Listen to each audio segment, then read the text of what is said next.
Hi കൂട്ടുകാരെ, പുതിയൊരു വീഡിയോയിലേക്ക് എല്ലാവർക്കും സ്വാഗതം. അങ്ങനെ ഇന്നത്തെ എപ്പിസോഡിൽ ഇങ്ങനെ അശ്വിൻ ഇങ്ങനെ ഫോണിൽ സംസാരിക്കുകയാണ്. അപ്പോൾ പ്രീതി അവിടെ എടുത്തു വെച്ച ആ മരുന്ന് അശ്വിൻ എടുക്കുകയാണ്. ഇതേ സമയം അശ്വിൻ ഫോണിൽ സംസാരിക്കുന്നത് കൊണ്ട് തന്നെ തൻ്റെ മരുന്നാണ് എടുത്തിരിക്കുന്ന ആ ധാരണയാണ്. അങ്ങനെ പ്രീതി മരുന്നുമായി മനോരമയുടെ മുന്നിൽ ചെല്ലുമ്പോൾ അവിടെ അഞ്ജലി ഉണ്ടാവട്ടെ. അപ്പോൾ അഞ്ജലി ചോദിക്കുകയാണ്, എന്താ ആൻറ്റിക്ക് പറ്റിയതെന്നൊക്കെ ചോദിക്കുമ്പോൾ എൻ്റെ തല വല്ലാതെ വേദനിക്കുന്നത് എന്താണെന്ന് അറിയില്ല എന്നൊക്കെ ഇങ്ങനെ പറയണം. ഓറഞ്ച് ജ്യൂസ് കുടിച്ചിട്ടും യാതൊരുവിധ ഭേദവുമില്ല. എന്നാൽ ഒരു മരുന്ന് ഒരു ടാബ്ലറ്റ് കുടിക്കുക എന്നൊക്കെ പറയുമ്പോൾ അവളെ എടുക്കാൻ പറഞ്ഞയച്ചിട്ടുണ്ട്, അവൾ എങ്ങോട്ടാണ് പോയതെന്ന് അറിയില്ല എന്ന് പറയുമ്പോഴാണ് കേട്ടോ മനോരമയുടെ മുന്നിലോട്ട് ഈ മരുന്നുമായി പ്രീതി വരുന്നത്. അങ്ങനെ പ്രീതിയുടെ കൈകളിൽ നിന്ന് അഞ്ജലി മരുന്ന് വാങ്ങണം. അയ്യോ, ഇത് ആൻറ്റിയുടെ മരുന്നല്ലല്ലോ, ഇത് അശ്വിൻ്റെ മരുന്നാലോ, അവന് ഡയബറ്റിക്കിന് കഴിക്കുന്ന ആ മരുന്നാണല്ലോ എന്ന് പറയുമ്പോൾ അയ്യോ, ഇവളെന്നെ കൊല്ലാൻ ശ്രമിച്ചു, ഇവളെന്നെ കില്ല് ചെയ്യാൻ ശ്രമിച്ചു എന്നുള്ള ആ ഇംഗ്ലീഷ് വാക്കുകൾ അങ്ങ് പറയാൻ കേട്ടോ. അങ്ങനെ വാടി, എനിക്ക് മനസ്സിലായിട്ട് നീ എന്നെ കൊല്ലാൻ ശ്രമിച്ചു, ഇനി ഒരു നിമിഷം ഈ വീട്ടിൽ നീ നിൽക്കാൻ പാടില്ല എന്നൊക്കെ പറയുമ്പോൾ ആൻറ്റി എന്താ ഈ പറയുന്നതെന്ന് അഞ്ജലി പറയുന്നുണ്ട് കേട്ടോ. അപ്പോഴേക്കും പ്രീതി പൊട്ടി പൊട്ടി കരയാണ്. ഇതേ സമയം എല്ലാവരും അവിടെ കൂടിയിരിക്കുകയാണ്. മനോഹറും വന്നിട്ടുണ്ട്. അപ്പോൾ മനോഹർ പറയുകയാണ്, ഇനി ഒന്ന് ശാന്തതയോട് കൂടി പെരുമാറി, എല്ലാവർക്കും ഒരു അബദ്ധം സംഭവിക്കുമല്ലോ. ഇന്നിവിടെ എനിക്ക് ഇങ്ങനെ തന്നെങ്കിൽ നാളെ എൻ്റെ ചോറിൽ വിഷം തരുമെന്ന് പറയാൻ കഴിയില്ല, അതുകൊണ്ട് തന്നെ ഇനി ഇവളിവിടെ നിൽക്കാൻ പാടില്ല, ഇവളിപ്പോൾ ഇറങ്ങണം. അപ്പോൾ ഷാമ്പു പറയുന്നുണ്ട്, എൻ്റെ ആൻറ്റി ഇത് വിട്ടേക്ക്, അങ്ങനെ ഷാം ബേബി അത് അങ്ങനെ വിടാൻ പറ്റില്ല, അത് അങ്ങനെ പ്രശ്നമാക്കാൻ പറ്റില്ല എന്ന് പറയുമ്പോഴാണ് കേട്ടോ അങ്ങോട്ടേക്ക് അച്ചമ്മ വരുന്നത്. അങ്ങനെ അച്ചമ്മ ദേഷ്യത്തോടു കൂടി വന്നിട്ട് പറയണേ, എന്താ ഇവിടെ എന്ന് ചോദിക്കുമ്പോൾ അതെ അമ്മ ഇതിൽ ഇടപെടുന്നത്, ഇത് എൻ്റെ മരുമകളുടെ കാര്യമാണ്, എൻ്റെ മരുമകളുടെ കാര്യം ഞാനാണ് തീരുമാനമെടുക്കുന്നത്.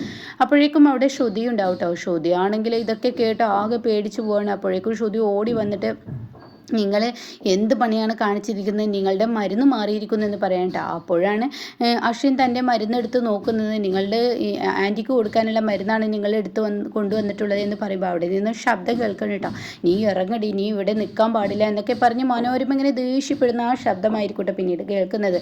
അപ്പോൾ ഉടൻ തന്നെ അശ്വിനും ഇത് ശ്രദ്ധിക്കുകയാണ്. അപ്പോഴേക്കും ശ്രുതി അങ്ങോട്ടേക്ക് ഓടിച്ചെല്ലാണ്. അങ്ങനെ അച്ഛമ്മ പറയണേ, നീ ഒന്ന് അടങ്ങ് മനോരമ, ഇങ്ങനെയൊന്നും ഉണ്ടാവില്ല, നീ അടങ്ങിയെന്ന് പറയണേ. ഇല്ല, ഇനി ഈ വീട്ടിൽ ഇവൾക്ക് സ്ഥാനമില്ല, ഇപ്പോൾ ഈ നിമിഷം ഈ വീട്ടിൽ നിന്ന് പടിയിറങ്ങണം എന്ന് പറയുമ്പോൾ ആകാശ് വരാണ് കേട്ടോ. അപ്പോൾ ആകാശിനെ കണ്ട ഉടൻ തന്നെ മനോരമ പറയണേ, ഇവളെ എനിക്ക് കൊല്ലാനും അശ്വിൻ്റെ മരുന്ന് തന്നിരിക്കുന്നു എന്നൊക്കെ പറയുമ്പോൾ അമ്മേ, എനിക്ക് പ്രീതിയില്ലാതെ ജീവിക്കാൻ കഴിയില്ല, എന്നാൽ നീ ഇവിടെ നിന്ന് ഇറങ്ങിയേക്ക്, എന്തായാലും ഇവളുമായുള്ള ഈ ജീവിതം ഇനി എനിക്കിവിടെ പറ്റില്ല എന്നൊക്കെ മനോരമ പറയാണ്. അപ്പോൾ ഈ വാക്കുകളൊക്കെ അങ്ങ് കേൾക്കുമ്പോൾ ഇങ്ങനെ അച്ഛമ്മക്ക് ദേഷ്യം പിടിക്കുന്നുണ്ട്. അപ്പോഴാണ് മനോരമ പ്രീതിയെ പിടിച്ച് വലിച്ച് പുറത്തോട്ട് തള്ളാൻ ശ്രമിക്കുന്ന സമയത്ത് അശ്വിൻ ആൻറ്റി എന്ന് പറഞ്ഞിട്ട് വിളിക്കുകയാണ് കേട്ടോ. ആൻറ്റി എന്ത് കണ്ടിട്ടാണ് ഇപ്പോൾ പ്രീതിയെ ഇവിടെ കുറ്റപ്പെടുത്തുന്നത്, ഇവിടെ കുറ്റക്കാരൻ ഞാനാണ്, അങ്ങനെ പ്രീതിയെ ഇറക്കുകയാണെങ്കിൽ ഞാനും ഈ വീട്ടിൽ നിന്ന് ഇറങ്ങണം, ഞാനും ശ്രുതിയും ഈ വീട്ടിൽ നിന്ന് ഇറങ്ങണം, ആകാശം പ്രീതി ഇറങ്ങുകയാണെങ്കിൽ ഞാനും ഇറങ്ങണ്ടേ, എന്താ അശ്വിൻ ബേബി നീ പറയുന്നത്, അതെ ഞാനും കൂടി ഇറങ്ങണമെന്ന് പറയട്ടെ. അപ്പോൾ ഇത് കേട്ട ഉടൻ തന്നെ, എന്താ നീ പറഞ്ഞു വരുന്നത്, അതെ ഈ മരുന്ന് ഞാനിവിടെ മാറി എടുത്തു കൊണ്ടുപോയത് ഞാനാണ്, എൻ്റെ മരുന്ന് ഇവിടെ വെച്ചു, പ്രീതി എടുത്ത് വെച്ചിരിക്കുന്ന മരുന്ന് ഞാൻ എടുത്ത് കൊണ്ടുപോയി, പക്ഷേ ഞാൻ ഫോണിലായതുകൊണ്ട് തന്നെ അത് ശ്രദ്ധിച്ചില്ല എന്നിങ്ങനെ പറയണേട്ടാ. അപ്പോൾ ഇതൊക്കെ കേട്ട ഉടൻ തന്നെ മനോരമ ഞെട്ടി നിൽക്കുകയാണ്. ഇതേ സമയം അശ്വിനിങ്ങ ചൂടായിട്ട് പറയണേ, ഇതിൻ്റെ പേരിൽ ഇവിടെ ഒരു വഴക്ക് പാടില്ല, ഇപ്പത്തോടു കൂടി ഈ വഴക്ക് നിർത്തണം, ഇനി ഒരു വഴക്ക് പാടില്ല, കാരണം ഇത് തെറ്റുപറ്റിയത് എൻ്റെ അടുത്താണ്, പ്രീതിയെ എന്തിനാ അങ്ങനെ കരയിപ്പിക്കുന്നത്, പ്രീതിയെ വെറുതെ കുറ്റപ്പെടുത്തരുത്, അതുകൊണ്ട് പ്രീതി നീ അകത്തോട്ട് കയറിപ്പോ, ആകാശ് ചെല്ലേന്ന് പറയണ്ട. അങ്ങനെ ആകാശിനോട് പ്രീതിയെ ഉള്ളിലോട്ട് കൊണ്ടുപോകാൻ പോകുന്ന സമയത്ത് മനോരമ മുഖം തിരിച്ച് നിൽക്കണം കേട്ടോ. അപ്പോൾ ഉടൻ തന്നെ ഇങ്ങനെ മനോരമ ഇങ്ങനെ മുഖം തിരിച്ച് നിൽക്കുന്നത് അശ്വിൻ കാണണം. അപ്പോൾ പ്രീതി നീ അതിന് മുന്നേ ഒരു ഗ്ലാസ് വെള്ളം എടുത്ത് വാ എന്ന് പറയണം. അങ്ങനെ വെള്ളം എടുത്ത് കൊണ്ടുവരണം കേട്ടോ. എന്നിട്ട് ആൻറ്റിക്ക് ആ മരുന്ന് കൊടുക്കുക എന്ന് പറഞ്ഞിട്ട് മരുന്ന് കൊടുക്കുമ്പോൾ തിരിഞ്ഞ് നോക്കുന്നില്ല കേട്ടോ. പ്രീതിയുടെ കൈകളിൽ നിന്ന് ആ മരുന്ന് വാങ്ങാൻ കൂട്ടാക്കുന്നില്ല. അപ്പോൾ ഉടൻ തന്നെ അശ്വിൻ പറയാണ്, പ്രീതി അമ്മ വെള്ളം തന്നേന്ന് പറഞ്ഞിട്ട് ആൻറ്റിയുടെ കൈകളിൽ കുടിക്കുമ്പോൾ എൻ്റെ അശ്വിൻ ബേബി തന്നാൽ ഞാൻ കുടിക്കുക എന്നൊക്കെ പറഞ്ഞിട്ട് മരുന്നെടുത്ത് കഴിക്കുകയാണ് കേട്ടോ. ഇനി ഇതോടുകൂടി ഈ ചർച്ച എവിടെ വെച്ച് നിർത്തിയേക്കെ, ഇങ്ങനെ ഒരു സംഭവം ഈ വീട്ടിലുണ്ടായിട്ടില്ല, തെറ്റ് എൻ്റെ അടുത്താണ് പറ്റിയിരിക്കുന്നതുകൊണ്ട് ഇനി ഈ സംസാരം ഇവിടെ ഉണ്ടാവാൻ പാടില്ല, നിങ്ങളെല്ലാവരും പെട്ടെന്ന് അകത്തോട്ട് കയറി പോകാൻ നോക്കിയെന്നിങ്ങനെ അശ്വിൻ ഓർഡർ ഇടണം കേട്ടോ. പിന്നീട് എല്ലാവരും പോകുമ്പോൾ ഇവിടെ ശ്രുതി ഇങ്ങനെ അശ്വിനെ നോക്കുന്നുണ്ട് കേട്ടോ. അപ്പോൾ അശ്വിൻ എന്ത് ചെയ്യുന്നു, അവിടെ നിന്ന് അങ്ങ് പോവാണ്. ഇതേ സമയം റൂമിൽ ചെല്ലാണ് അശ്വിൻ. അങ്ങനെ അശ്വിൻ ഇങ്ങനെ ആകെ ടെൻഷൻ അടിച്ച് നിൽക്കുന്ന സമയത്ത് തൻ്റെ കയ്യിലാണെങ്കിൽ ഗുളികയുണ്ട്, താൻ ഒരു നിമിഷം അത് കുടിച്ചിരുന്നെങ്കിൽ തനിക്കും ഇതുപോലെ തല തിരിച്ചു വന്നിരുന്നല്ലോ. അപ്പോൾ ഈ ഗുളിക നിൽക്കുന്നത് കാണുമ്പോൾ ശ്രുതി എന്ത് ചെയ്യുന്നു, അശ്വിനി ഈ ഗുളിക എടുത്ത് കൊടുക്കണം കേട്ടോ, ഇതാ വെള്ളം കുടിച്ചോ എന്ന് പറഞ്ഞിട്ട് കുടിക്കുകയാണ്.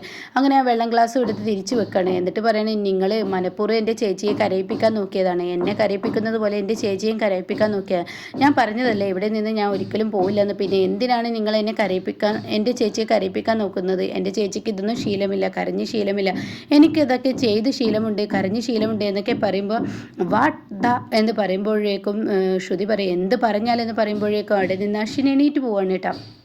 ഇതേ സമയം ഇവരുടെ രാത്രിയാണ് കാണിക്കുന്നത്.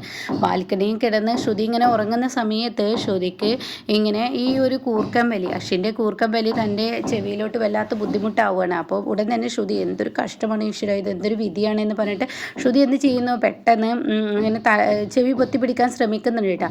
അപ്പോഴും നിൽക്കുന്നില്ല. അങ്ങനെ ഉറക്കത്തിൽ നിന്ന് ശ്രുതി എണീറ്റിട്ട് അങ്ങ് തുമ്പാണ് കേട്ടോ. അതോടുകൂടി അശ്വിൻ ഇങ്ങനെ ഇളകി മറിയുന്നത് കാണാണ്. ഇത് കാണുന്ന ശ്രുതിക്ക് കുറച്ചും കൂടി ഒരു എന്താ പറയുക, ഒരു ഒരു സന്തോഷം തോന്നണം. അങ്ങനെ ശ്രുതി ആ സന്തോഷം കൊണ്ട് അശ്വിൻ്റെ അരികിലത്തോട്ട് ചെല്ലണം. ആഹാ, ഇയാളുടെ കൂർക്കം വലി ഇതിപ്പോൾ മാറ്റിത്തരാം, എന്തായാലും ഒന്നും കൂടി തുമ്പിയേക്കാന്ന് കരുതി ശ്രുതി 2-3 പ്രാവശ്യം നിർത്താതെ തുമ്പാനിട്ട്. അപ്പോൾ അശ്വിൻ എന്ത് ചെയ്യുന്നു, തിരിഞ്ഞു കിടക്കുന്നു. അപ്പോൾ ശ്രുതി വീണ്ടും തുമ്പുന്നു. അപ്പോഴും അശ്വിൻ തിരിഞ്ഞു കൊടുക്കുന്നു. അപ്പോൾ ശ്രുതി വീണ്ടും വീണ്ടും തുമ്പിക്കൊണ്ടിരിക്കണം കേട്ടോ. അങ്ങനെ ഈ സമയം അശ്വിൻ തൻ്റെ മുഖത്ത് കൂടെ ഇങ്ങനെ പുതപ്പെടുത്തിടുകയാണ്. അപ്പോൾ ശ്രുതി ആ കട്ടിലിൽ ഇരുന്ന് തുമ്പാണ്. പിന്നീട് വീണ്ടും ശ്രുതി തുമ്പാണെന്ന് കാണുമ്പോൾ നീ എന്താണ് ഈ കാണിക്കുന്നതെന്ന് പറയുമ്പോൾ ഞാൻ തുമ്പിയതാണ് എന്ന് പറയേണ്ടത്. തുമ്മിയതോ എന്ന് ചോദിക്കുമ്പോൾ തുമ്മലൊക്കെ ഒരാൾക്ക് പിടിച്ചു നിർത്താൻ കഴിയുമോ എന്ന് ചോദിക്കാനായിട്ടാ. അപ്പോൾ ഉടൻ തന്നെ അശ്വിൻ ദേഷ്യത്തോടു കൂടി ആ ബെഡിൽ നിന്ന് നീക്കുകയാണ്. ഈ ഒരു സീനിലാണ് എപ്പിസോഡ് നിർത്തിയിരിക്കുന്നത്. ഇനി ദേഷ്യത്തോടു കൂടി അശ്വിൻ ഇങ്ങനെ നീണിക്കുമ്പോൾ ശ്രുതി പറയുന്നുണ്ട്, എനിക്ക് തുമ്മലൊന്നും ഒരിക്കലും പിടിച്ചു നിർത്താൻ കഴിയില്ല, ഞാനെന്ത് ചെയ്യാനാണ്, ആ ബാൽക്കണിയിൽ കിടന്നത് കൊണ്ട് തന്നെ പൊടിയുണ്ടെന്ന് തോന്നുന്നതെന്നൊക്കെ പറഞ്ഞ് മൂക്ക് ഇങ്ങനെ വലിക്കൊക്കെ ചെയ്യുന്നുണ്ട് കേട്ടോ. അപ്പോൾ ഇതൊക്കെ കാണുമ്പോൾ അശ്വിന് ദേഷ്യം പിടിച്ച് സ്ഥിരം പറയുന്ന ആ വാക്ക് വാട്ട് ദ ഹെല്ലൻ എന്ന് പറഞ്ഞിട്ട് അവിടെ നിന്ന് പെട്ടെന്ന് അങ്ങ് അശ്വിൻ പോവാണ് കേട്ടോ. അതോടുകൂടി ശ്രുതി ഇങ്ങനെ പൊട്ടിച്ചിരിക്കുകയാണ്. അശ്വിന് ഉറക്കമില്ലാത്ത രാത്രി. ആദ്യത്തെ പോയിന്റ്, അശ്വിന് ഉറക്കമില്ലാത്ത രാത്രിയാണ് എന്ന് പറഞ്ഞിട്ട് ഓരോ പണിഷ്മെൻറ്റ് ഇങ്ങനെ അശ്വിന് കൊടുക്കാൻ ശ്രമിക്കുകയാണ് കേട്ടോ. ഇനിയാണ് കിടുക്കൻ സീന്. അശ്വിനെ ഇങ്ങനെ മൂക്കുകൊണ്ട് ഇക്ഷാണ്ണാന്ന് വരപ്പിക്കുന്ന ആ കിടുക്കൻ സീനാണ്. അങ്ങനെ ശ്രുതിയുടെ ആ കുറുമ്പിൽ അശ്വിൻ ശ്രുതിയെ അറിയാതെ സ്നേഹിക്കുന്നുണ്ടെന്നുള്ള ആ സത്യം പുറത്തോട്ട് വരികയാണ് കേട്ടോ. ഇനി ഇതിൻ്റെ ബാക്കി ഇന്നലെ രാത്രി ഞാൻ ഇട്ടിട്ടുണ്ട്, ഈറമുടിയിൽ ശ്രുതി വരുന്ന ആ ഒരു സീൻ കേട്ടോ. അപ്പോൾ എന്തായാലും ഇനി ബാത്റൂമിന് വേണ്ടിയിട്ടുള്ള തല്ലായിരിക്കും അടുത്ത് നടക്കാൻ പോകുന്നത്. അത് കഴിഞ്ഞാൽ അശ്വിൻ ഇങ്ങനെ ശ്രുതി കുളിച്ച് വരുമ്പോൾ ശ്രുതിയെ നോക്കുന്ന ആ നോട്ടവും പെട്ടെന്ന് പിടിപെട്ടു പോകുന്ന ആ കാട്ടിക്കൂട്ടിലൊക്കെ ആ ഇറമുടിയിൽ നിൽക്കുന്ന ആ ശ്രുതിയെ കണ്ടു പോകുമ്പോൾ ഒരിക്കലും അശ്വിന് ഇവളെൻ്റെ ഭാര്യയാണല്ലോ, അപ്പോൾ താൻ തൻ്റെ ചേച്ചിക്ക് വേണ്ടിയാണ് കല്യാണം കഴിച്ചിരിക്കുന്ന ആ ഒരു മനോഭാവം ഉണ്ടല്ലോ, അതൊക്കെ അങ്ങ് മാറും കേട്ടോ. അങ്ങനെ നല്ല കിടുക്കൻ സീനാണ്. ഓരോ ദിവസവും അശ്വിന് ശ്രുതി ഇങ്ങനെ പണിഷ്മെൻറ്റ് കൊടുത്തുകൊണ്ടിരിക്കുന്നു, എൻ്റെ ചേച്ചിയോടും തന്നോടും കാണിക്കുന്നത്. അങ്ങനെ ആ റൂമിൽ അശ്വിന് ഉറക്കമില്ലാത്ത രാത്രിയും ഒരു ജോലി എടുക്കാൻ പറ്റാത്ത അവസ്ഥയൊക്കെ എത്തുകയാണ് കേട്ടോ. അപ്പോൾ ഇങ്ങനെയൊക്കെയുള്ള ഒരു സീനാണ് ഇനി വരുന്ന എപ്പിസോഡിൽ ഉണ്ടാവാൻ പോകുന്നത്. അപ്പോൾ എന്തായാലും ഇത് കിടുക്കൻ തന്നെയാണ്. ഇനി ഒരു 2 ആഴ്ച കഴിഞ്ഞാലാണ് അശ്വിൻ ശ്രുതിയെ വിട്ടു പോകുന്നതും പിന്നീട് അശ്വിൻ യഥാർത്ഥ സ്നേഹം മനസ്സിലാക്കുന്നത്. ഇവിടെ ശ്യാമാണ് പ്രതി എന്നുള്ള സത്യം അശ്വിൻ മനസ്സിലാക്കുമ്പോൾ ശ്രുതിയെ ഒന്ന് കാണാൻ വേണ്ടി അശ്വിൻ കൊതിക്കുന്ന ആ രാത്രികൾ ഉണ്ട് കേട്ടോ. അപ്പോൾ അതിനെക്കുറിച്ച് റിവ്യൂ പറഞ്ഞിരുന്നു. അശ്വിനും ശ്രുതിയും മനസ്സുകൊണ്ടും ശരീരം കൊണ്ടും ഒരുമിച്ച് ചേരുന്ന ആ ഒരു സീനിനെ കുറിച്ചിട്ടാണ്. അപ്പോൾ ഇതുപോലെ അപ്കമിങ് റിവ്യൂസ് കേൾക്കാൻ താല്പര്യമുള്ളവരാണെങ്കിൽ ചാനൽ ഒന്ന് സബ്സ്ക്രൈബ് ചെയ്തിട്ടില്ലെങ്കിൽ ചാനൽ ഒന്ന് സബ്സ്ക്രൈബ് ചെയ്ത് സപ്പോർട്ട് ചെയ്യണേ.